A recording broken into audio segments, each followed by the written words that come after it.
Good evening, everybody. How are we all doing? And welcome back to BRL. We are here for Season 6, Round 7. And today, if you couldn't tell, we are in Mexico. Down into I think it is still North America, but it is the southern side. And the drivers are just readying up now. So, yeah, hi, R. Henson. How are you, my friend? You missed Hazard come second in PRL last week, and I got my third. At Portimao after a point in BRL. Nice. So, in case you're confused as to what that means, R. Henson came P4 in the race last week at Portugal. But after penalties, he has managed to get third. So that's a nice little podium position for him. After I think a plethora of reports came in after that race, mainly to do with track limits. So it's not the end of the world. No major kerfuffles with anybody. So that's exactly what we love to see. And I think we should have a pretty damn good race on our hands today. And you know what, right? I have just remembered I've forgotten to put the drivers and the constructors um things on. So you know what I'm gonna do? I'm gonna set if I change it. Oh, look at this. Right, okay. So since I've decided to forget to put them into OBS, you're just gonna have to look at them from this. This is the drivers' championships right now, and I think for the most part, Mr. Cookie, he's looking really strong, isn't he? On 122 points. Oh my god, it's soaking. Right, we'll come back to that in just a moment's time. Kresnos 113, so that gap is definitely beginning to spread. In fact, our Henson's now closing in on Kresnos. That's 10 points between them, 9 points between them. So that's getting certainly interesting. Then it is a fair bit of a gap, 11 points to the AlphaTauri Pablos, and Jackalaka all the way down at 64. But, I mean, look at this midfield. Unbelievably close all the way up and down. So do keep that in mind. Here we go. So Williams are looking really comfortable at the moment, but Haas and Ferrari, they've got one hell of a battle, and so have AlphaTauri, Red Bull, and Alpine, all 2 points between each other. 2 points as well between McLaren and Mercedes, and then Alfa Romeo and Aston Martin sort of just hanging back. Alfa Romeo 20 points behind Mercedes, and then Aston Martin a further 10. So constructors certainly looking interesting, I must say. It's all going down a bit, and I've just realised, right, if people haven't muted their thing, they can hear me loud and clear at the moment. So to all the gentlemen just listening in, I do advise you go and mute all the microphones now. Because you'll be able to hear me loud and clear for my live commentary, unless that's something you particularly want. But that is going to really annoy me, having my name in the bottom right-hand corner. So I'm going to have to try and figure out a way of fixing that now, because I imagine I'm already getting told off for it. Oh, no, I haven't had anything just yet, I don't think. Tier 1. Oh, it is only in quali, this rain. Okay. Yeah. Yeah, I forgot to mention as well, it is soaking wet out there. It is such a wet race. That way. No, too far. There we go. Audio settings. I want my microphone turned down to 0. How do I do that? Or push to talk. Mute by default, yes. And push to talk is on. Right, okay, I've turned push to talk on. So that should stop. And more importantly as well, right now, you're just looking at a blank screen. And, you know, that's not what we want. So let's get some actual racing going, shall we? Here we go. So 3 minutes into quali, as of right now, nothing major has happened. Nobody's actually put a time in yet. But pretty much everybody's out on track, whether it be an outlap or a flyer. Only one person, Blackbone. He's the only man in the pits at the moment. And well, who have we got coming up? We got Caden. He's on an outlap. Pablos. Kresnos. Just coming down the main straight into turn 1. Cookie in the south side. Where we got Manik just following Cookie. Just trying to figure out where everybody is at the moment. Okay, rough idea, rough idea. I'm going to say probably, what's it? Hazard's one of the first men through, actually. He's just going to put a purple sector 2 in.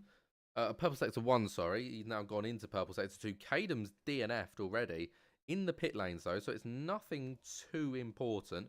Pablos about to come across the line now. So there you go. Balin at 128.2. 128.2 now from Exotic Word, sorry. Pablos goes 128.4, 2/10 slower. I definitely knew that there was something I'd missed. Anyway, Kresnos as well, our second in the championship. Let's see how he gets on. It's pretty solid through there. A little bit shaky, but is holding his own as of right now. And just coming through the final corner, he's got a lot of VRS to try and use, but he's going to run it absolutely to the line. It's a 128.7. It's not the sort of time he'll be looking for. 4/10 off of the pace, in fact, is quite a long way, to say the least. J-Horse as well, absolutely flying through in the Aston Martin. Let's see how he gets along. J-Horse back, of course, after last week not being here. Mercedes just getting out of the way. I imagine that's Blackbone. After all, he was invalidated on his lap. He just a bit shaky to get himself off. But there we go. Across the line, it's a 128.7. Only a few more people to go then. Mr. Cookie as well, very close. Girardi as well goes up to P12. We've only got a few more drivers to go. So we'll keep an eye on Blackbone because he is... Actually, no. We'll keep an eye on Bonium. So, yeah, most people within the second. Top 10 all within the second. It's a bit of a drop back then to Manik, who's on a 1.5 seconds. But plenty of time to turn it around. So I don't think it's all down and out just yet. There's still plenty of time for all of these drivers to come back and put on a show. Either way, so Exotic Words currently sat at the top. And quite comfortably as well, isn't he? I mean, he's only a 10th, but he's sort of just, shown up and absolutely knocked everything out of the water. Mr. Cookie is struggling to keep up a bit, and the Alfa Romeos are looking really good today. And there we go. Kresnos going to the top of the tables. Didn't realise that he was going for a second lap, but yes, he was. And indeed, it has turned out rather nicely for him. He's only gone and put himself at top of the timings. Mr. Cookie coming through there. He's certainly not on a flying lap. He's just nicely taking it round. So I think Kresnos obviously put in a bit of a banker lap, but it wasn't the grand finale of these tyres. He still had a lot more pace in him. Bomber Harris there for purple sector 1. He's 4/10 off of the pace. He's got some way to go. But with a purple sector 1, that certainly puts you in good stead right away to begin with.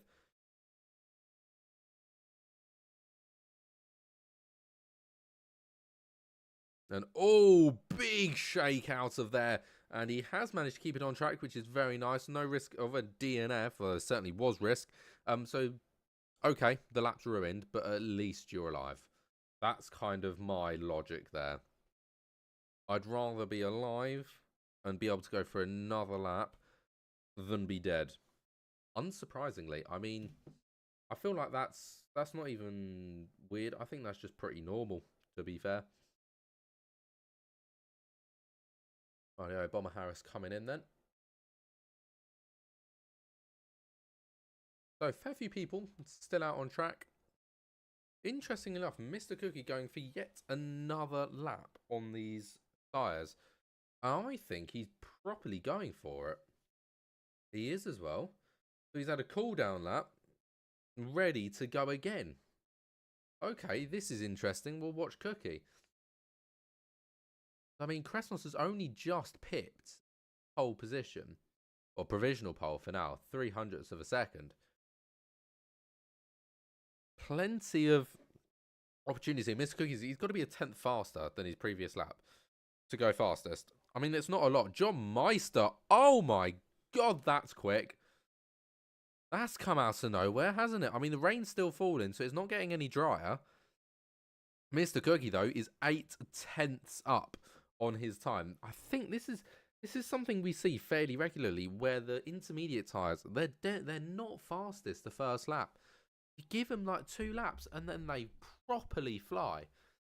So, well, all of a sudden, it's 8.5 tenths to pole position. Mr. Cookie isn't going to get it. It basically puts himself back where he started, a 10th off of pole. Kresnos and Exotic still in the pits at the moment, but I imagine that they'll be interested in getting getting themselves back out sharpish. Unsurprisingly, there goes Kresnos and Exotic getting themselves back out onto an outlap. It's almost like exactly when I say something, it happens. So, with that being said, Mr. Cookie is going to spin round into the back. Into the back of his car, is going to hit the wall. Oh my god, he nearly spun. What are the chances of that? I mean, he managed to keep it. Must have been listening. F1 has a problem with me. After months I want to race again, my game crashed again. Oh no. Honestly, F1 it's horrible. It's an awful game. We all just play it because it's like F1 cars. But if this was like touring cars, it's a god awful game. Honestly, in my opinion, F1 need to sort themselves out and, you know, give the license to R Factor. Or no, maybe not R Factor. That's Motorsport Games, isn't it? I'd say give it to what's it? Their names. iRacing. That'd be fun. But then no consoles, so yin and yang. Violent has put in a pretty good time there. He's 3/10 off the pace so far and has gone P3rd with that. Kresnos just about to start his lap. Exotic has sort of little way through it right now, coming into the first couple of corners. Just seeing sort of how people are getting along. Ping. I don't know. I'm going to say Nick. I'm just going to call this fella Nick. He's a son to play Fortnite. I am playing Fortnite at the moment. Yeah, coincidence. I see how he gets on. Oh no, he's on an out lap. He's on a slow lap. Alligator looks to be pushing it. I'm gonna say. Let's see how he comes along. He'll be the next man across the line. Then it'll be a Williams. I'm guessing our Henson. Indeed, it is. Oh, I'm good at this guessing, Lark. I think that'll be his first lap as well, Henson. Either way, Alligator, it's a 1:30.1. Heck of a lot quicker. Not a lot gained. As Henson almost shaking around that final corner. Goes P8 with that, just tipping his teammate by just shy of a... So I'm going to say about a 10.5. If my maths serves me well. Either way, probably should check up on these lot.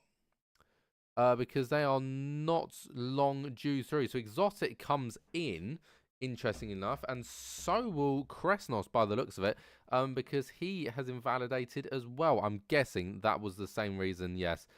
Double invalidation. So interesting enough, Kresnos is going to carry on, and he is actually gone slower that lap. So obviously, I'm guessing that he chose to do that on purpose, as to not cause excessive tyre wear. But at the same time, it's very, very close to the original, you know, mark that he set. As we can see, the times have come down rapidly. Kresnos will be fighting at the front. I can tell you that much for free. And currently, he's 7/10 off the pace. That just don't happen. Rest assured, that'll be changing rather soon. All he needs to do is just put it together at the moment.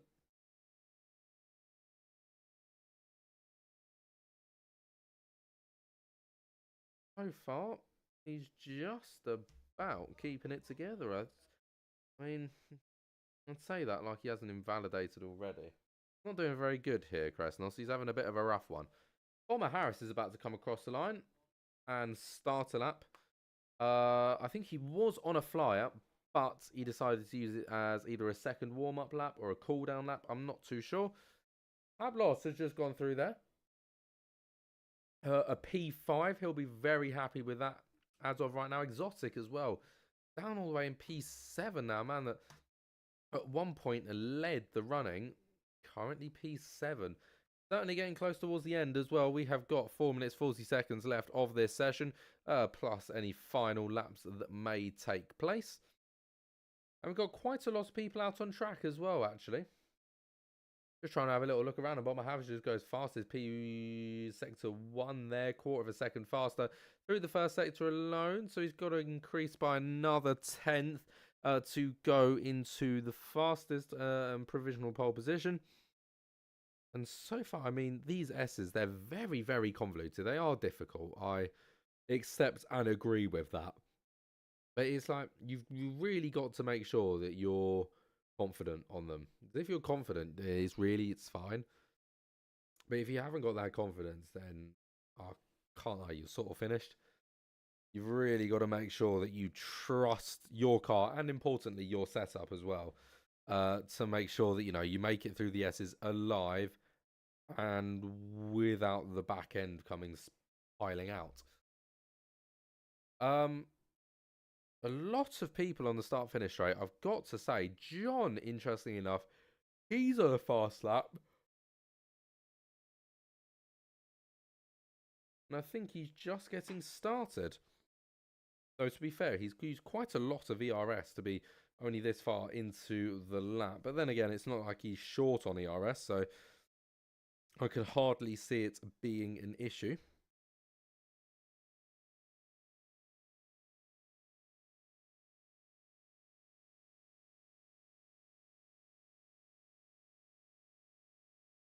So coming through sector 2 now. This double right-hander, one of my favourite corners, in my opinion, probably my favourite on this track. Because I feel like you can really change your approach to it, and it actually has quite an effect on your output. So if you're trailing somebody, if you take an early in the first and a late in the second, really arch the corner, the speed you get out of that corner and heading down that straight, immense. Purple sector 2.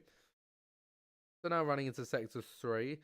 This would just be to improve and distance himself from the pack, which obviously will be something that he's really interested in doing.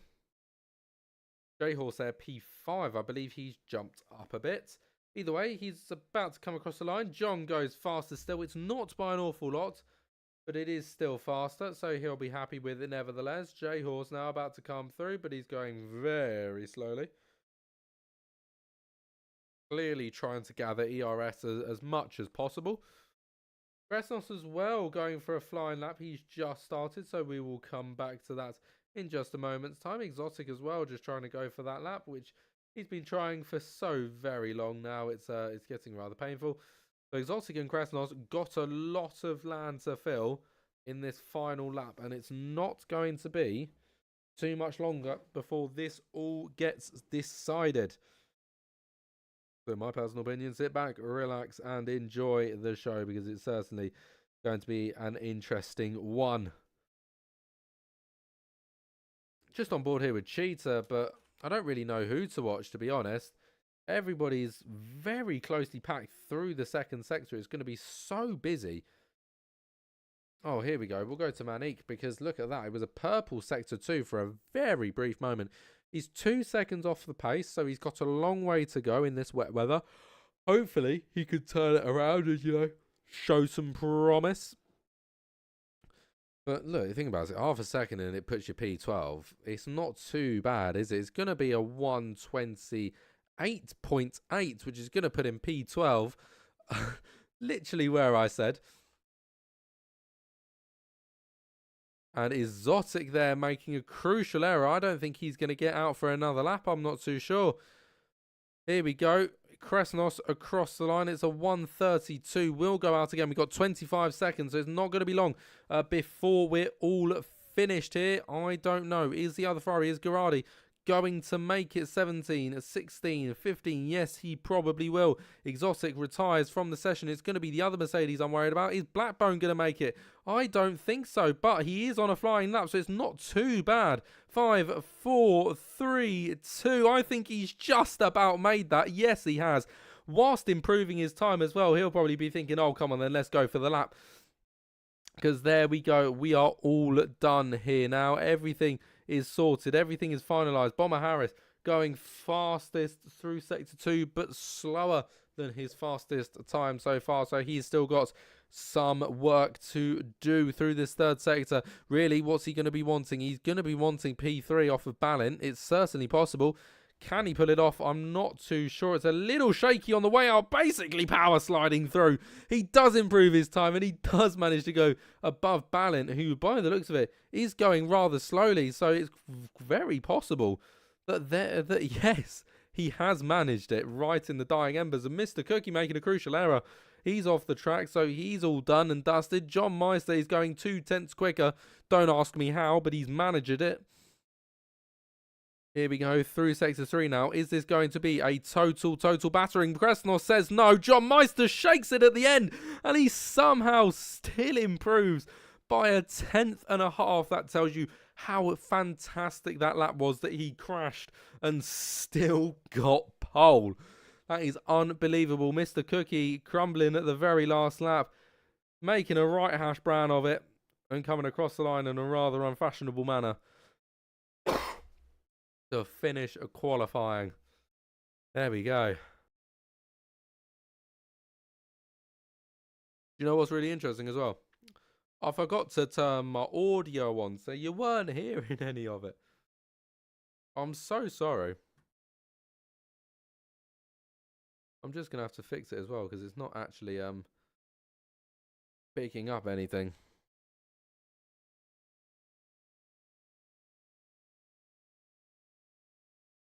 I do hope that that does pick up the sound. There we go. There we go.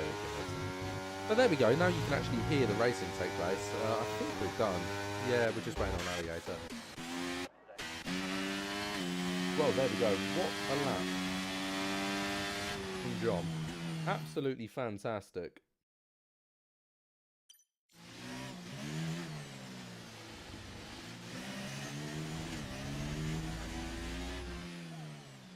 So it's only due to be wet for quali.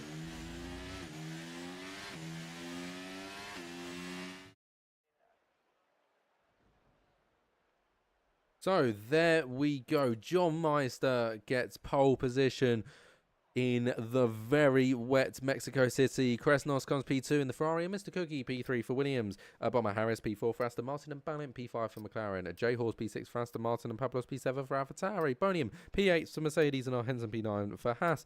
Exotic P10 for Alfa Romeo, Hazard P11 for Alpine, Backbone P12 for Mercedes, and Juicer P13 for Haas, Stan P14 for AlphaTauri, and Monique P15 for Alpine. Girardi in P16 for the Ferrari, and Nick in P17 for the Red Bull. Alligator in P18 for the Williams, and Kadam in P19 for the McLaren. Sums up the pack.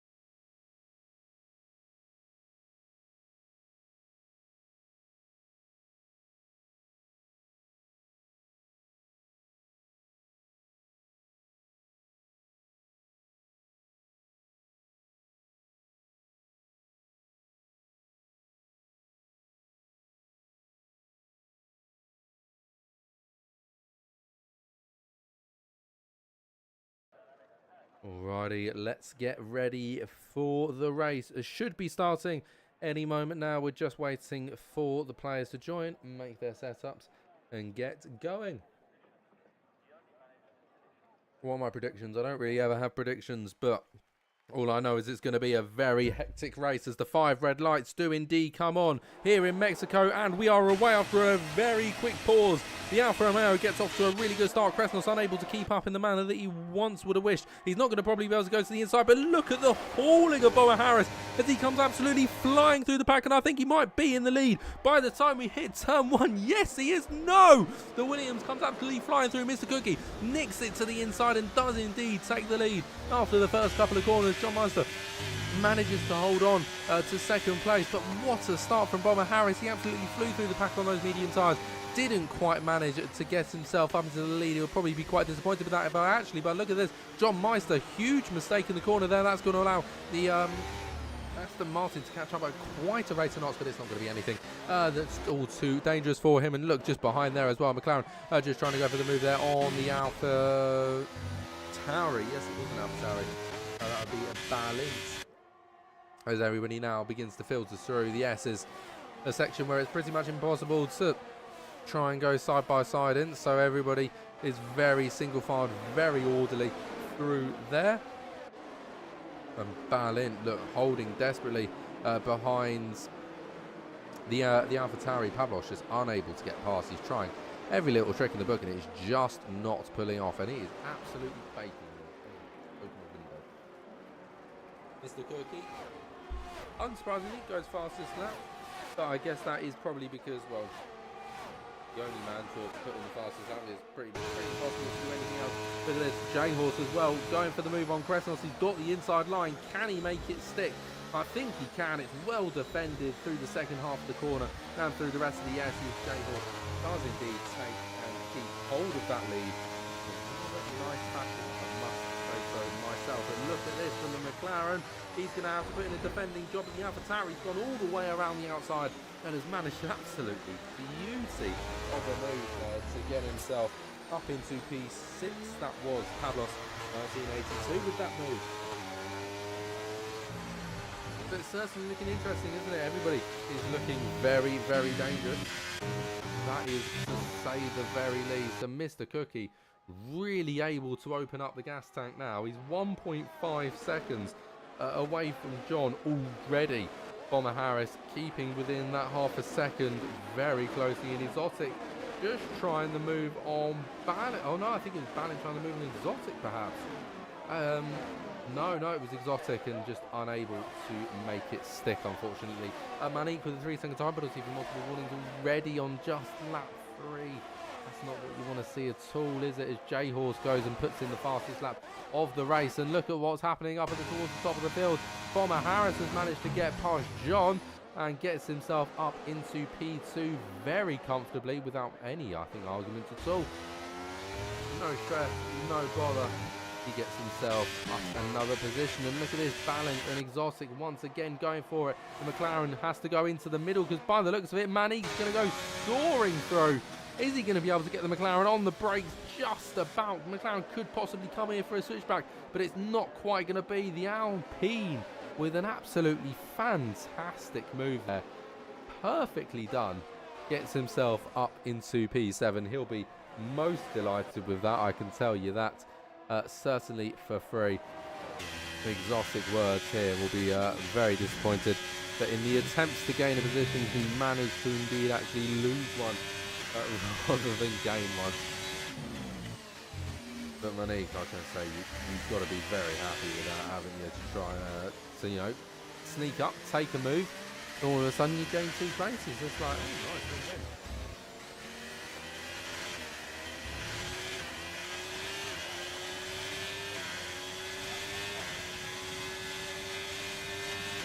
So here we go once again, and Balint is looking certainly dangerous on the right-hand side of Manique. Is he going to be able to set the move up? He gets the move made and completed, and all of a sudden this opens the door for the Alfa Romeo. Can he get it done? Not quite, in fact. The Alpine, I think they might have had a little bit of a collision there. They get slightly off course, regain with a plunder of a pack. And by the looks of it, look at this, Cheetah absolutely soaring through here. I'm going to have to cut just up towards the top because look what's happening between John and J-Horse. J-Horse is going to try and send it up the inside of the double rounder, but it doesn't quite pull off. Is he going to be able to get possibly the move in the acceleration? No, in fact, he's going to lose the position to Cresnos of all people, who's coming through the order, P4 as it stands. Certainly doing a rather good job, I must say, but J-Horse will be utmost disappointed with that because, well, he came in looking for the place, and what's it? Just as Exotic would have been, came in looking for it and walked out regressing it. Alfa Romeo now currently sits P11, right on the back of the McLaren of Cadem, who's holding him off pretty nicely and isn't afraid to go for the overtake if it does come to that measure.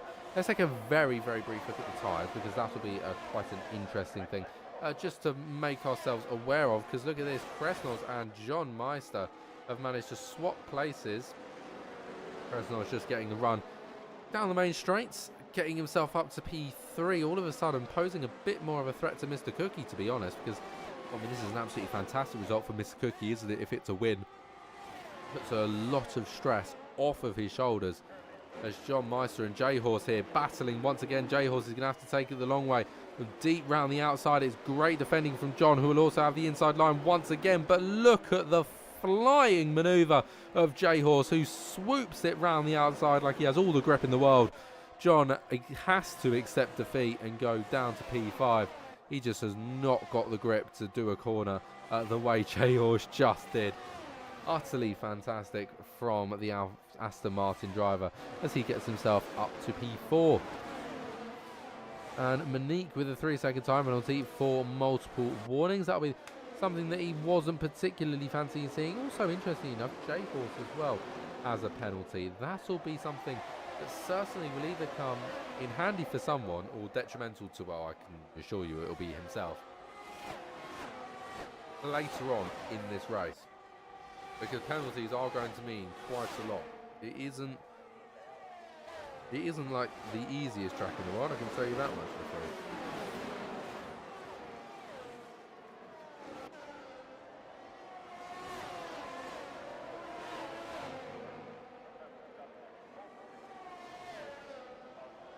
Oh, excuse me. Well, Kresnos is holding on pretty nicely, just as I say that to try and fill in some gaps. Monique and Kadem once again going for it. The Alpine around the outside, but will have the inside for the next set of 3 corners. Can he get it to work immediately? Yes, he can. Just like Bob the Builder, he gets the job done rather nicely. Those softs of Kadom's must be beginning to struggle or something, because, well, I mean, what's he? He's on soft tyres. He's P10. He's just been overtaken. I feel like you catch the signs that I'm talking about here, can't you? I mean, this track isn't really built for soft tyres, which doesn't surprise me massively. I mean, it's a very open circuit, and it does require a lot of force to get yourself going around this track. And look at that, swooping down the inside is indeed exotic. Couldn't quite make it work through the right-hander, but now has all the straights in the world to try and get this move done. But I think with a great run from the car in front, they have indeed managed to keep exotic behind. I'm fairly calm up at the top. Now, don't get me wrong, there's certainly people that are very close together. For instance, J-Horse and Bomber Harris. 2 teammates. I mean, you like to think, right, that teammates do converse, and they say, all right, okay, if one of us is quicker, let's move out of the way for them. Some don't. Some have like vicious rivalries. They absolutely hate each other. I think they probably hate more the fact that they drive in the same car, especially the one losing it. I can say that much.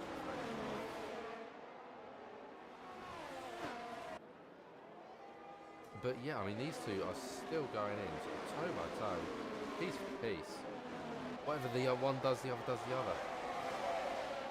And it somehow manages to end up well every single time. Quite impressive, really.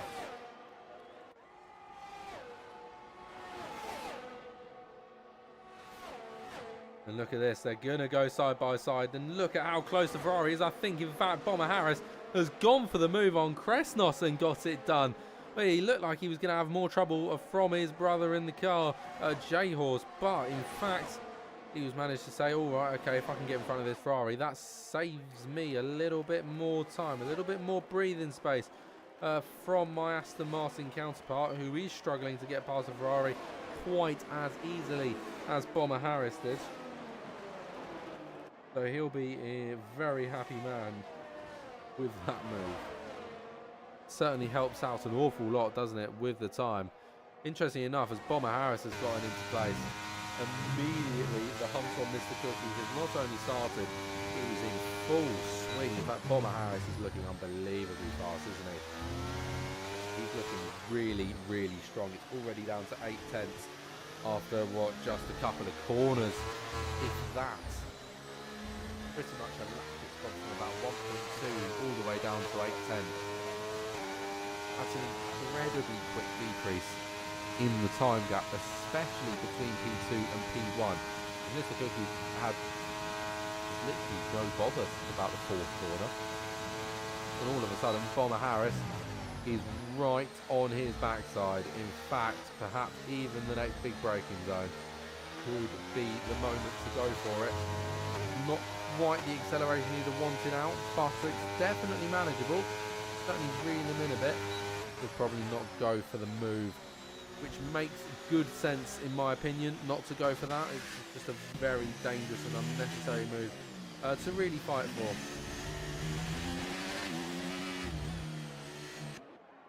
Well, I need to go grab another drink, so I'm gonna leave it on. I'm gonna leave on Bomber Harris, and I'll be back in just a brief moment's time.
Now, ladies and gentlemen, when I tell you I am absolutely shocked that they haven't swapped places yet. Mr. Cookie must have been doing an absolutely stellar job to keep him behind. But to tell you what is interesting that I've now only just noticed, not only the fact that Manique and R. Henson are currently fighting as they go side by side into sector 2. Who's going to come out on top here? Is it going to be the Has? I think it probably is. He's got the best advantage into the corner.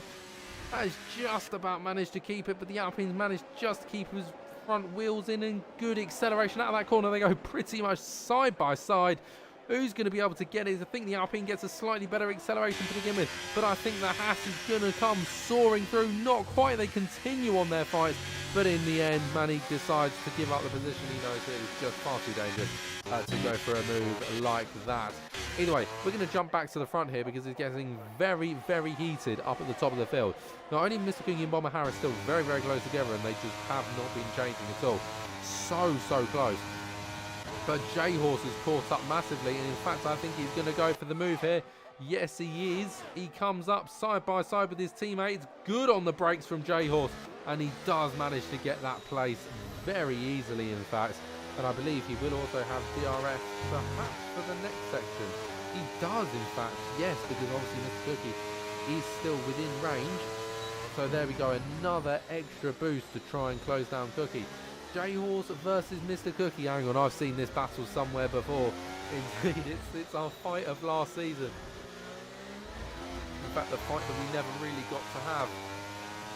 Because Mr. Cookie and J-Horse, when one won, the other had an absolutely horrid race, or just wasn't there. And so somehow they managed to spend a whole season in a title fight but never really face each other on the track until right at the very last race. Where it all just went very, very wrong for one driver. If you want to go find out which driver, go watch it. But no, they are back. One of them's here for revenge. One of them's here to ensure that they know that they are definitely the fastest of the two. Kresenov trying to get sort of closer to this fight, but struggling a little at the moment. He'll need to do a bit of extra work to try and claw down that gap. He's currently, though I say that, he's on the hards, which definitely puts him in a disadvantaged position, but also in a net advantage position. Because whilst it might not look good now, in a couple of laps time when all the mediums have to come in and pit, and you were able to keep up on the hards, they go on to hards, you go on to mediums, you're looking pretty decent.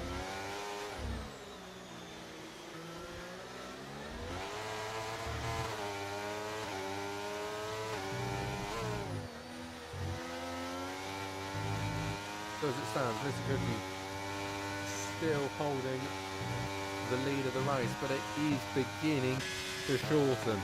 Interesting enough, I do want to know, it's a 3-second time penalty for J-Horse. Okay. So it's not completely unmanageable, but it's also just annoying.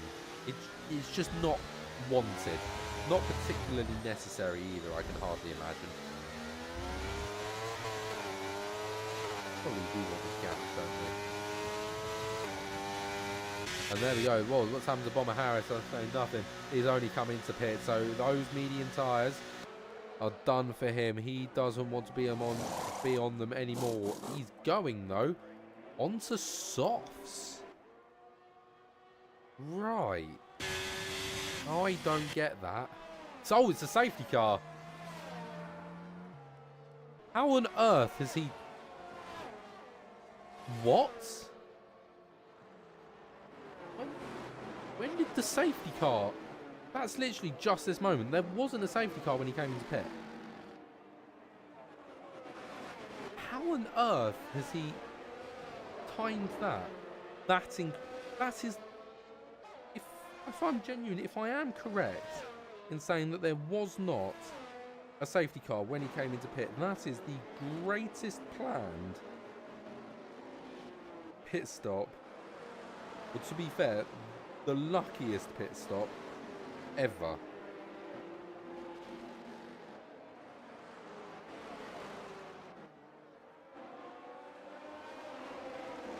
Right, so I'm sorry, I'm just putting this up on my phone so I can, you know, observe as my phone decides that it just wants to do its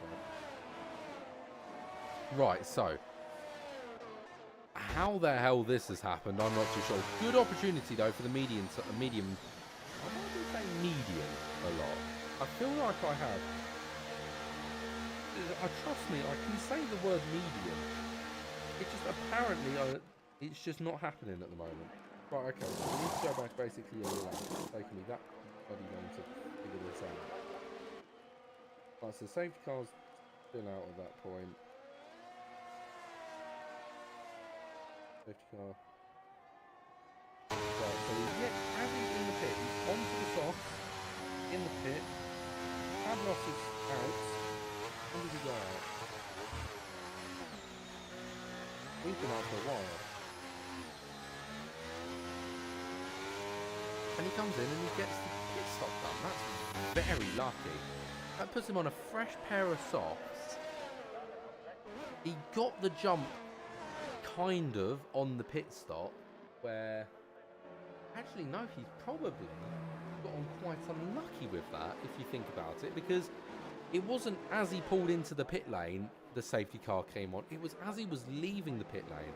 So he did all of the pit stop under safety car conditions, and then just as he under normal racing conditions, and then just the moment he left, that's when the safety car came and that's when everybody's speed reduced. So actually, I think he's been quite unlucky there if you think about it. For more than 2 seconds, which is what I planned on doing originally. Interesting. Very, very interesting. Just adds another spanner to the works, doesn't it?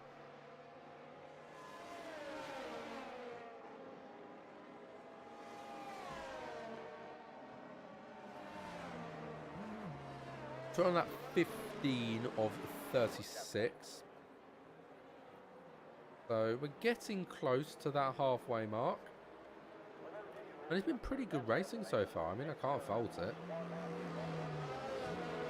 Lots of good overtakes. Lots of DRS overtakes, to be fair. But it's Mexico, kind of what were you expecting? Not every race circuit can be absolutely fantastic.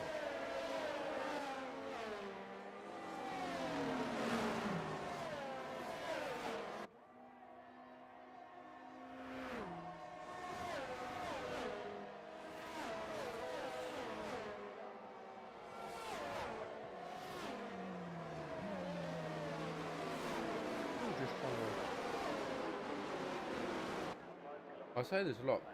When I go quiet, I'm trying to gauge the race, trying to figure out, you know, this could happen, that could happen, all of these different variables could sort of occur. What are the outcomes going to look like? It's very impossible to do. It kind of gives you a good understanding of sort of what to say about a race, and sort of how it's playing out, things like that. Like, we've noticed that there's been an interesting fight towards the front of the field in the last recent couple of laps. We're going from a safety car restart here. We saw what happened right at the beginning, that the order really changed around. You know, Mr. Cookie went into the lead. Bomber Harris had a fantastic start. Obviously, we're in a safety car restart, so it's slightly different, but the logic of them all being very close together still stands. They're very crackly, aren't they? Sounds like they all got blown diffusers, but they don't. Very weird. But either way, I think there is definitely like a level of, unbeknownst, I think, of complete uncertainty. It just anything could happen, genuinely.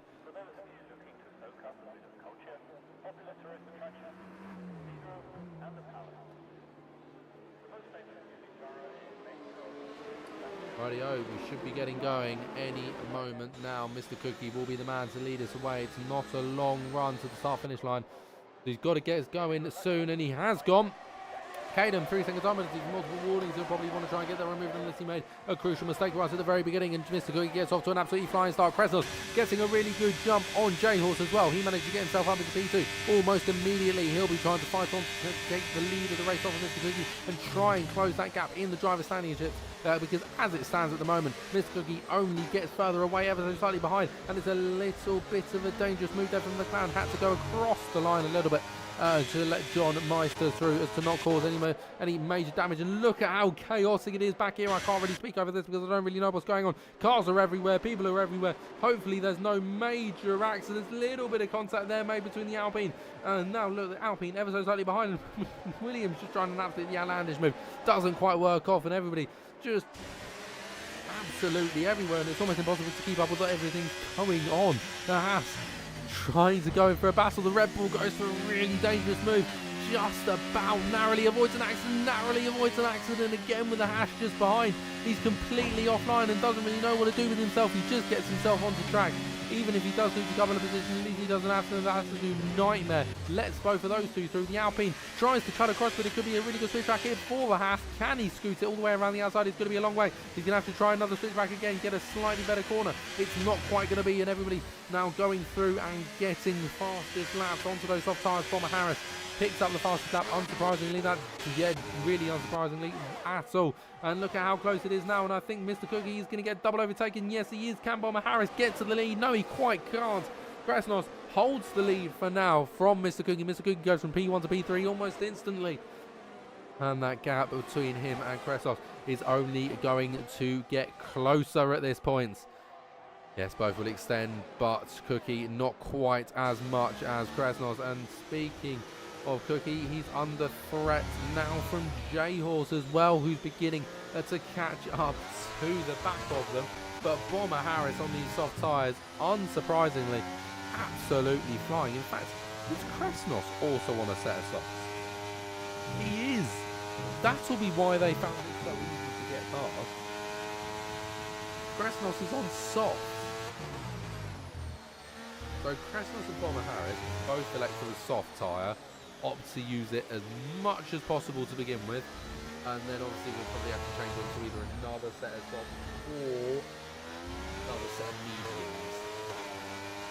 Don't quite know, depending on how long they last. If they last 10 laps, they can probably whack another soft on. But they're not lasting for the rest of the race, say that much. Definitely not.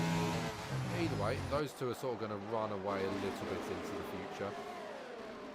Or certainly into the distance. I think J-Horse, though, is going to be another big problem for Mr. Cookie. So probably will John and Ballin, but Mr. Cookie, the last thing he'll want is to go from P3 P1 all the way down to P6 in a matter of corners. So he'll work hard to try and keep himself up there at the best he can. Last thing he wants is to lose quite a lot of precious time of all times as well. Right now is not when he'll be wanting it. God, my voice is playing absolute rings with me. It's winding me up.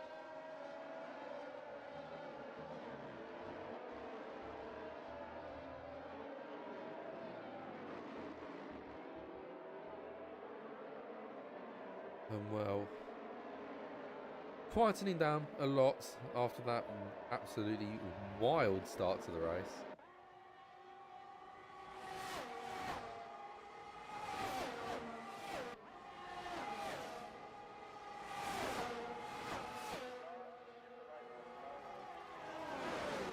Oh, what's happened here? Kresnos and Bomber Harris trying to go for a move. I think Bomber Harris has managed to pull it off.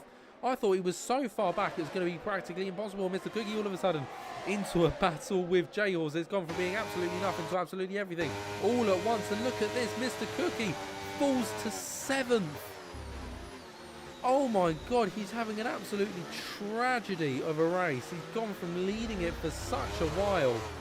And he's now P7 after getting overtaken by everybody that's sort of around him.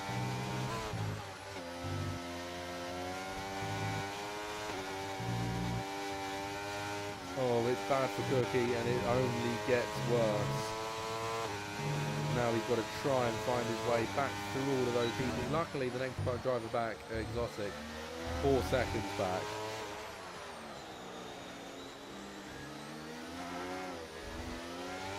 He certainly will survive.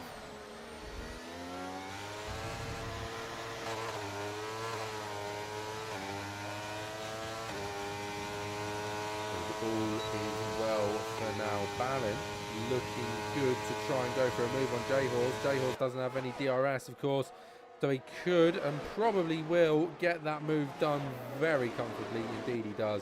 As Blackbone and Exotic also switch places in a similar fashion. Exotic obviously being 3.5 seconds from anybody else, sorry, 4 seconds from anybody else. Certainly not getting DRS that far back. Orion looking threatening on the back of J-Horse there, but doesn't quite go for the move and lets out of it, and I think that's probably a smart idea. Interesting enough, Gironardi into the pits and retiring from the session.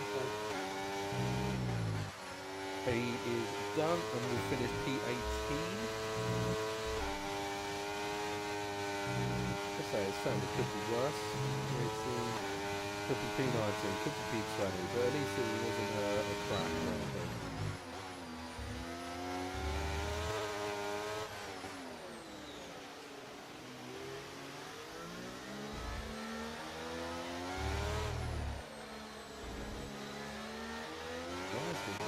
Kresnos might have a good opportunity here to try and go once again back for the lead of the race. Is he going to be able to do it? He's catching.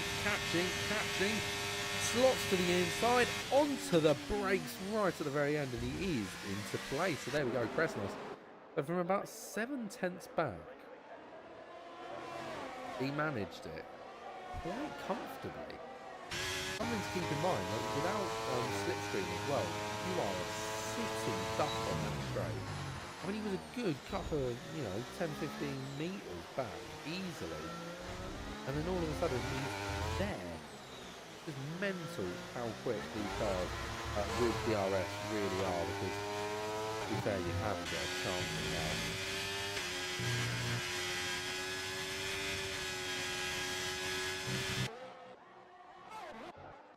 Just stand there, just getting past Manny through the double right-hander, and I think McLaren might try and have another look at it to follow in the footstep. He's trying to stop his third step. That's good. J-Horse there, 3 second time penalty for multiple warnings.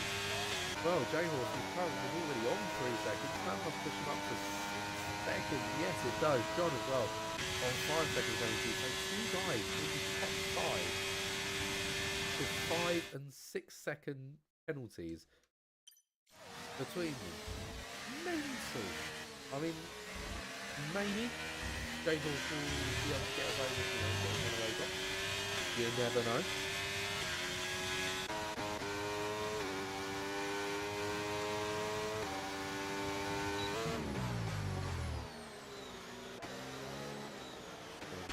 Everything is pretty calm at the moment, but they keep on the back of Kresnos, because obviously he's lost the place again to Mama Harris, but I imagine he'll be trying to get it back the next time we go down the main straight. It's a pretty common sign now that they're going to swap places pretty much every time, I think.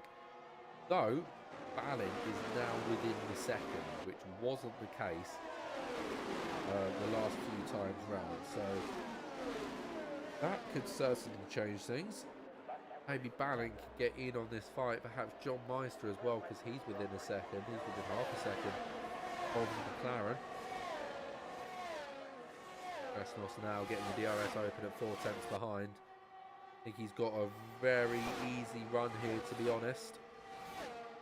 Does indeed get himself into the lead of the race, hits the brakes nicely. So Kresnos back into the lead once again. Balin closing in significant rate of knots, to be fair, and Kresnos as well with DRS is certainly going to help that pack condense.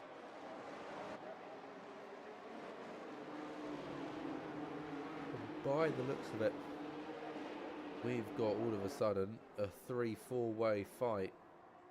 I'm going to say 3-way because the cars behind do have quite a fair bit of penalties, but either way it's a hefty fight now for the win. See, Mr. Cookie, he'd like to be involved, but unfortunately after a rough start, something as well I'm finding interesting. I was about to say, how old are those softs now? They must be beginning to get on a little bit. 9-10 laps a piece. That's bad, really bad for softs. They're going to have to come in soon.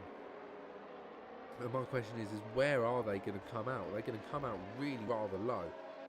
You think about it, because you've got Balance going past, John, J-Hawk, Podium, Cookie, Exotics getting past, Blackbone's getting past. Our Henson might make it past, but if our Henson makes it past, then so will Stan. Oh, McLaren's going for it. Ooh, just backs out there right at the last moment. The Blackbone there and Exotic swapping as well on the main straight. So yeah, as I was saying, so if Blackbone will make it through, Exotic will make it through, but if our Henson makes it through, the likelihood is as well is Stan Hazard will make it through, and then it's only another 3 seconds back to Monique. They could really drop to the bottom half of this table really rather easily. And that's the absolutely last thing they're going to want, but I have a weird and suspicious feeling it just may occur.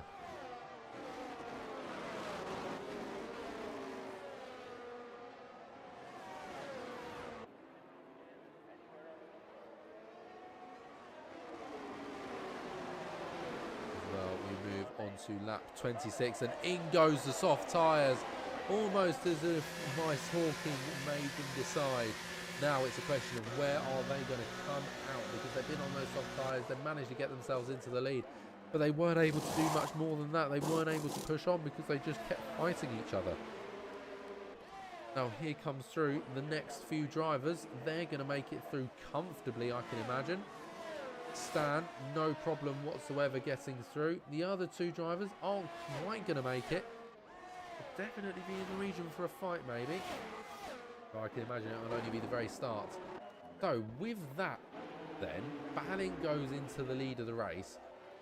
John and J-Horse are sat P2 and 3, but with significant penalties. Enough penalties that I do believe Mr. Cookie takes both of their positions as it stands. I mean, Cookie's fallen off quite a fair bit, though I can imagine he'll close that down soon, considering the drivers in front of him. Oh, other than J-Horse also on the hards. The other drivers, though, medium tyres, definitely a bit more of a threat, especially to the start of the tyre wear.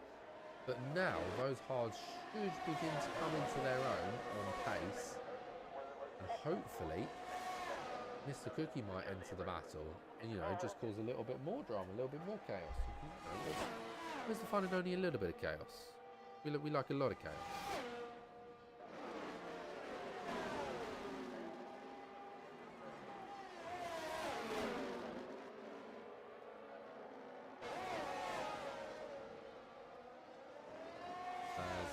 Gets a penalty there. That'll be rather annoying for him. It's a 5-second as well. That's very frustrating to get one of those. I know what it's like. It is righteously painful and annoying. But all is well out on track at the moment. Pretty calm, in fact. Our Henson and Hazard just swapping places there, heading into turn 1. Penalties galore at this point. Penalties have really breaks up in the last couple of moments. For a couple of new people picking up 3 seconds, it certainly adds quite a fair bit to the mix. Though, to be fair, if everybody got 3 seconds on it, then nothing changes. Everybody takes one by 3 seconds and only keeps up a difference. All different penalties, and I think we've got exactly what we've got, to be honest. 3 seconds, 6 seconds, 5 seconds, 11 seconds, 9 seconds, and 12 seconds. There are different amounts of penalties. I mean, that's a lot of different lines of penalties. And of our 17 drivers, just 6 remain clean. The penalty is really going to be huge once again today. I can feel it already. So, we're on board with Hazard and our Henson. Both of these guys have just been trotting along. Mr. Cookie getting worryingly close to not being within. What's it? Not being within penalties. Yeah, nearly. Bonium's retired. Safety car. Oh, that's big. I'll tell you who that's big for. Rest of the Bobber Harris. They will pretty much press off. They know nothing coming again. They just go straight to the top part. They're going to be driving at a slower pace. But people like Balin and John are going to be able to dive into the pits early. Oh my god, he's not actually just done that. Oh no! John Meister has just gone for the dive bomb into the penalty box, but picked up a 5-second penalty for a severe collision. So now my question lies, no, they have come in, they've elected to come in and go onto a fresh set. J-Horse as well, fresh set of mediums, everybody around him, fresh softs. Bobber Harris elects to stay out, that pushes him, oh no it doesn't, he's just not changed his tyres yet. Right, okay, so Balin leading this race with 5 seconds of penalties. J-Horse with 6. Mr. Cookie, all of a sudden, has gone from being in a rather dire position to almost certainly winning this race. Bomber Harris as well, fantastic position with lots of penalties around him, could quite possibly even take home second all the way from 6th. Just tells you just how many penalties are about the gaff. It's pandemania out there.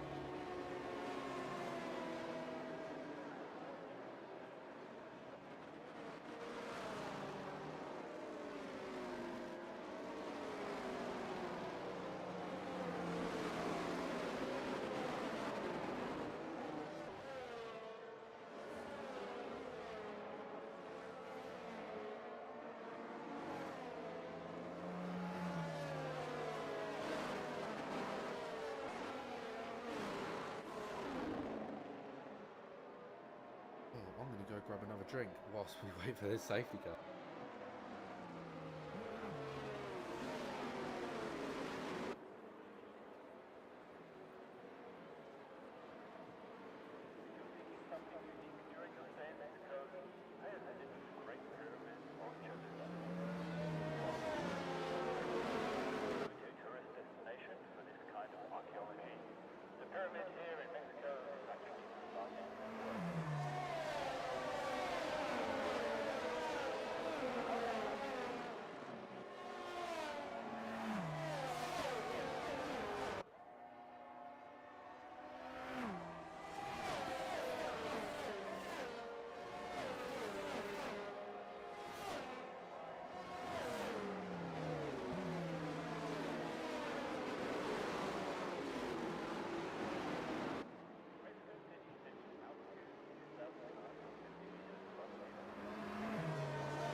Well, I'm back and the safety car has still not gone away. It was a total shame, but oh well.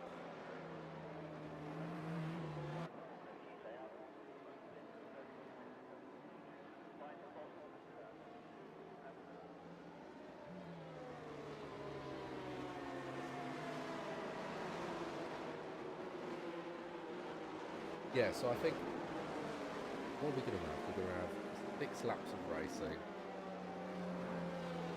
If Cookie doesn't win, I'll be really rather surprised. Because the position he's in, he's just in a position too good not to win. Bomber Harris is in a really good place with those penalties. What he's not got to do is let anybody else behind him overtake him. He needs to push forwards.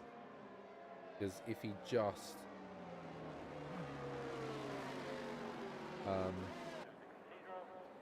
if people get in front of him that have got penalties, he's gonna break out of like balance. Because right now he's in it, he's within balance time, and he's P6. I mean, really, he needs to get past Exotic and John, sharpish, get along with Cookie, and go for it. Otherwise, he's probably looking at maybe P3, P4 rather than P2. Either way, we get going once again, almost immediately, and the Exotic and J-Horse already decided to swap places, along with Nick retiring from the session there in the pit lane. Nothing too major. I think Bomber Harris is going to go for the dive bomb almost immediately. Just about manages to keep it in place as John picks up another 5-second time penalty. Mr. Cookie already gained the position out of that front running, so he already up to P2 on track net position. Bomber Harris as well did a good job there to try and keep himself as close as physically possible, but it was Bannon that picked up the penalties and not John. Just going to lead him to a more challenging run, I'm going to imagine. I mean, he's 2 seconds off the leader. The leader's got 5 seconds worth of time penalty, but we've still got enough laps to go where it's going to spread out a little bit. So I don't think it's all going to be done and dusted here at the end of this lap, because we've still got another 5 to go after it. Plenty of time for Ballant to try and pull away. I don't think there's going to be any other driver in front of him that's going to cause him too much of an issue. Exotic, 3 tenths in front, 8 seconds penalties. An extra 6 tenths in front of that. John, 10 seconds of time penalties. Mr. Cookie, though, none, and looking in a rather lovely position. Bomber knows what he needs to do now to just ensure that P2 position. Thinking of who would take P3, I think it's probably Balin at that point. Yes, it is. There we go. Bomber Harris gets himself up into P4. Importantly as well, Mr. Cookie is fighting with Balin to try and get himself into net lead. And he does so. Mr. Cookie knows, okay, yeah, we can try and probably help Bomber Harris along a little bit, you know, get him into a nice position. The last thing I want to do is have him as a competitor because he's still penalty free. And look at that, John Meister and Balin just slowing each other down, which is going to be huge for Mr. Cookie. It just gives him a moment to try and get away from him as Balin and John do eventually split. And it wasn't too much to gain for Mr. Cookie, but I think it's just enough to get him out of the sides of Balin down this back straight, possibly even for the next main straight. Because remember, no DRS on the next lap, or the next 2 laps in fact. I think possibly even 3, don't quote me on that though, I'm not a genius.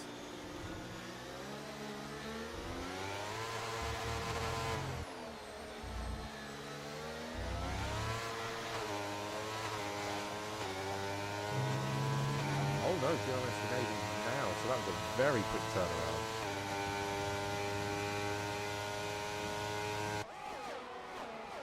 And by the looks of it, Balin is indeed going to try and go for that move on Mr. Cookie. Is it quite going to work? Mr. Cookie is going to be able to keep it around the outside with a very, very nice move. Bomber Harris keeping himself close, but oh, there goes Balin spinning. So that puts Bomber Harris just a place between him and John Meister. All of a sudden, there isn't even a place between them. Mr. Cookie, Bomber Harris, P1 and P2. All of a sudden, we've now got a very, very big fight for the lead. Well, we got a lot of cars behind on quite a lot of time penalties. In fact, Kresnos is looking really good for P3 here right now. He's got to keep out of the way of Blackbone, which he has done. There's 2 seconds to gap there. That's brilliant for him. All you've got to do now is just keep it close. And we know Kresnos, we know he can race. Now ain't going to be too much of an issue for him as well. DRS is going to come out. It's going to be lap 34. Bomber's in front, then 35.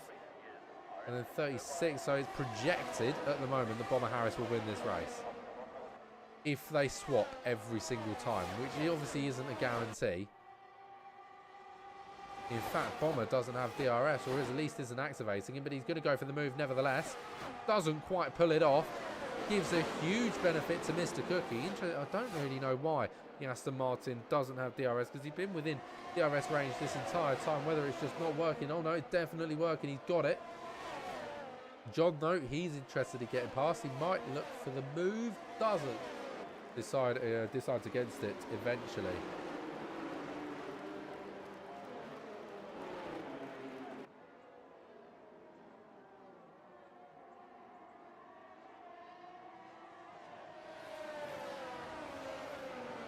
This battle is definitely going to go straight down to the wire. Caden retiring from the session there on track, still moving though, so not quite sure what's happened there, and now has indeed stopped on the track. Shouldn't cause much of an incident other than just a short yellow flag, and he should get himself removed from the track with little to no issues whatsoever, as Mr. Cookie now coming around the corner. Lap 35 immediately peels off to try and get out of the way of Slipstream, but I think it's going to be nowhere near enough to save himself as the Aston Martin comes flying down. Holds back. The Aston Martin ain't stupid. John Meister is optimistic, and all of a sudden the Aston Martin's idea to try and hold back has entirely backfired on him. So he now needs to desperately try and get past the Alfa Romeo, who blocks him off significantly. With quite a dangerous move, to be honest, as he's going to try and hold the outside, holds the inside now as a switch of the corners. Aston Martin trying desperately to get past, but Mr. Cookie will just be allowed to extend his time further and further away. Massively beneficial for Mr. Cookie. Horrible for everybody else involved. Bobber in particular, who will be screaming at the moment in rage. He desperately needed to get past John there. He needs to get past John.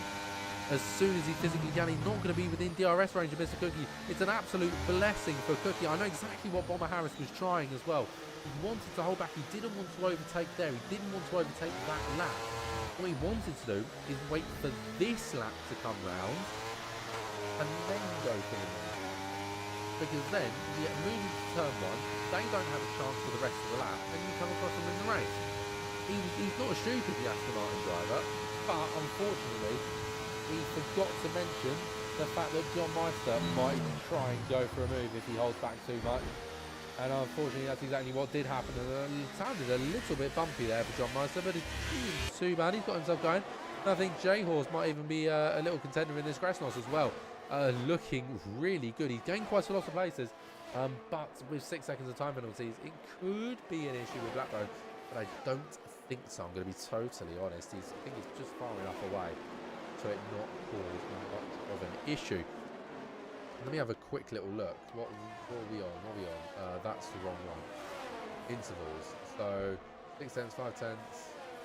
Oh no, Blackbone takes all of those places. I'm fairly certain. Pretty much anyway. This is going to be absolutely huge to see what happens as we come across the line. Either way, Mr. Cookie has done an absolutely stellar job. Got himself into the race lead very, very early on. The first corner, lost it and thought he was going to do rather terribly, but a lucky safety car put him back into the lead. Mr. Cookie wins here in Mexico, and all the drivers do indeed come across the line now, and it's a huge jump for Blackbone, who goes from P8 or P7 all the way up to P3 after that, and it's chaos on the track as everybody slowly comes across the line. John Meister electing to donut rather than come across the line for now. Obviously with 13 seconds of time penalties, it's not exactly going to make much of a difference to his time in the grand scheme of things, is it? He knew he was coming last anyway, so he's holding it right on the line because obviously, oh, just go across the line, no one wants to see you donut.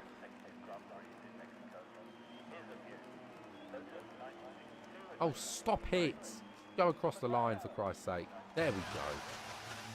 Didn't think that one through, did you? Sorry. People waste my time. Don't like it.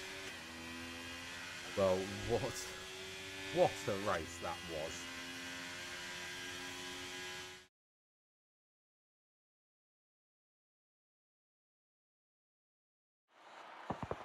Well, congratulations to Mr. Cookie, who made a very, very good run. From basically first to about 7th to back to first again. A nice little redemption arc, all within the race. Congratulations to all three of them. Of course, there's no music, is there? But it's just quite eerie. I need to change that setting. I don't know how I change that setting, but I will change.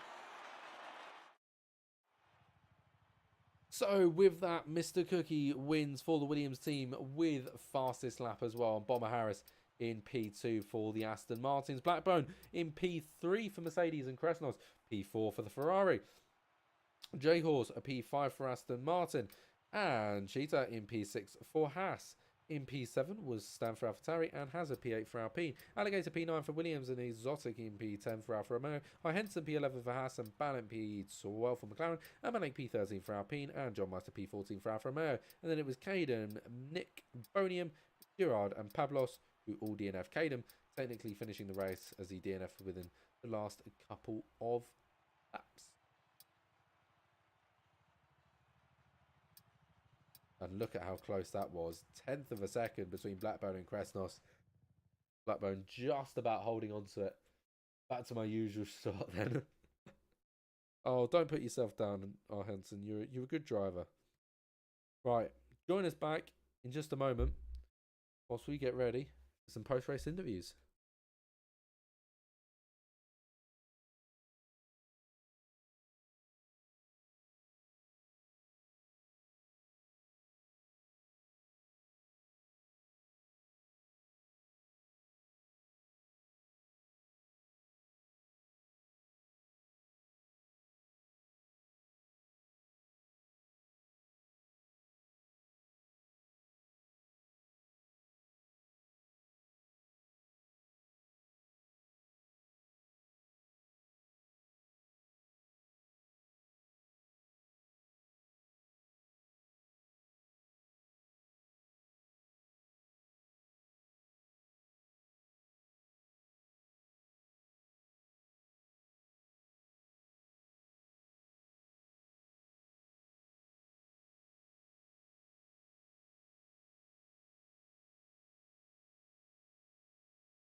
Welcome back. You join us for our post-race interviews, and we will get started with our second place finisher. First, unfortunately, Blackbone doesn't want to speak, which is absolutely fine. So instead, we are going to welcome on Bomber Harris. How are you? Yeah. I'm okay, I would say. I'm okay. I mean, talk to us about that race because you went for the alternate strategy, didn't you? You went on to mediums and softs. Yeah. So I was like planning to do a two-stop without safety cars because I was running a pretty low-wing setup and I felt like I could like jump the train if I go for a two-stop because of the tire advantage, which is pretty massive around Mexico. And then the first safety car really, yeah, I really had a bad timing there because it came out right after I went to change the tires for the first time, so that was pretty unlucky. So the undercut was not possible there. And then yeah, second safety car. Before that, I tried to like put myself back into the front with the Ferrari together to work together a bit, and then the second safety car came out. And yeah, after that, I was pretty confident because, like I said, I was feeling that I ran one of the lowest wing setups in the grid, and yeah, but then I got a bit unlucky in my opinion with John. So there's that, but I'm still happy with P2. I mean, talk to us about sort of post second safety car. Obviously, I know a lot of people in front of you had penalties, but you still opted to fight through the field. And I know right at the very end Mhm. there, you did have a decent opportunity with Cookie to try and go for the win. Talk us through sort of, yeah, post safety car and sort of everything that happened because it was chaos. Yeah, so the restart, I think I don't really nailed it, but I really took advantage of my lower wing setup and then just blazed past the other guys. And I knew that Mr. Cookie didn't have any penalties, so I knew I had to overtake the other guys. And in lap 34, I think it was, I opted to stay behind Mr. Cookie to recharge my ERS and go for one final run in the last lap. And Yeah, yeah, John played played with me, like he didn't overtake, but then in the penultimate lap, suddenly he tried to overtake with like 13 seconds penalties in a really, in my personal opinion, dirty way. I have to review it, of course, but it felt really unnecessary. And yeah, so I couldn't hold on to Mr. Cookie. If it wasn't for John, I think I could have held on and stay behind Mr. Cookie and then get one last run.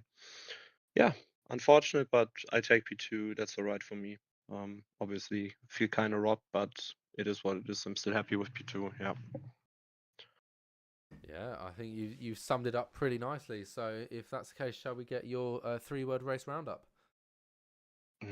um, Low wing, good.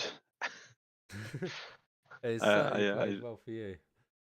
Yeah, I feel like the meta setups, the for example Sim Racing Center, or what else they're called, wherever you can get them, they were all pretty high. So Hmm. yeah, it was better to go for the low wing one, and yeah, that's the Yeah, story of the race for me. fair enough. Well, congratulations on the podium position. It was Thank very you. well fought for and very deserved. So Thanks. we look forward to seeing you next week. Cheers. Thank you. Alrighty, now let's move on to our race winner, Mr. Cookie. What a race that was. He's currently still muted, so I don't know. Is it all going wrong again, Cookie? There we go. There we go. We Right, all fixed good. it. I think, I think all good. Right, So a just very, saying very that good race, but yeah, talk us through it. um, I don't really know where to start, to be honest. I mean, qualifying the course, but because it was full wet, it's quite difficult to kind of do that. I mean, I already heard Bomber Harris have lower wings on his sub, and I think I had pretty much the same. I mean, considering that I'm hearing many people run about mid 40s on their front wing, late 30s on their rear wing, and I'm sat there with like what mid 30s on my front wing. I think I had 33, 28 on my front and rear. So qualifying wasn't really good in terms of the middle sector because I kept losing the car absolutely everywhere. Yeah. I think like other than that, I mean, I was still happy with the P3. Kind of messed up my last lap, which was a bit unfortunate, and Christian got ahead of me. But turn one worked very well in my favour. I think I'm pretty sure it was 4 wide at some point, and I'm just kind of surprised we got through it, like every single one of us. So yeah, I was happy to be the one coming out in first. Yeah, I mean, I've got to say it was a bit of a topsy turvy race for you, wasn't it? You got a very good start off of the line and then dropped all the way down to was it 7th, your lowest point on those hard tires? Hello, Mr. Cookie. Ladies and gentlemen, Mr. Cookie has died. Fortunate. Oh, hello. Oh, Hello. Hey. sorry. Hi. There we go. It's just There Randy. we go. Oh, there we go. Yeah. The hards just didn't really work. I'll be honest. So yeah, I'm really pretty glad for that second safety car because otherwise, yeah, wouldn't have been very happy with my result of P7. But yeah, glad that second safety car came out. We all boxed into softs, and I just saw the amount of people with penalties was ridiculous. So I kind of just made sure I kind of kept it cool going into the pits. So yeah, just had to be quite careful at the end, and then I don't know what happened on the second last lap, but I'm just pretty glad it happened. So I had a bit of a gap to the win. Yeah. Well, That's if all that's I've the case, got. yeah, I was about to say the requests have been heavy and Yeah, very I can urgent. see it as well. I can see So it. I do have to ask about Steve the dog. He's How's he doing coming along? good. He's doing good, is he? Actually, yeah, a bit of a funny story. Hmm. They put these the other 3 have put him as a Pro Clubs character. I'm pretty sure. But they've made BRL FC. Oh my This is god. completely out of my control. This is them. I don't even have the AFC, but that's what they've done. Oh my And god. we're not revealing the whole team because there's their family members on there. We're not going to do that. But yeah, Oh my I god. just find it pretty funny to watch. There you go. That's the update you're going to have, and hopefully that's the only update we're actually going to have to do for the rest of the season. Steve in attack, gliders at the back, BRL will win it all. That is a good chant. Maybe make that into a song, Jimmy. But yeah, shall we get your 3-word race roundup? No warnings helped. I mean, Yeah, I can definitely didn't, because imagine. I'm pretty sure some of the 13 seconds of penalties by the end, and it was Yeah, like that was yeah, what's it? What's his name?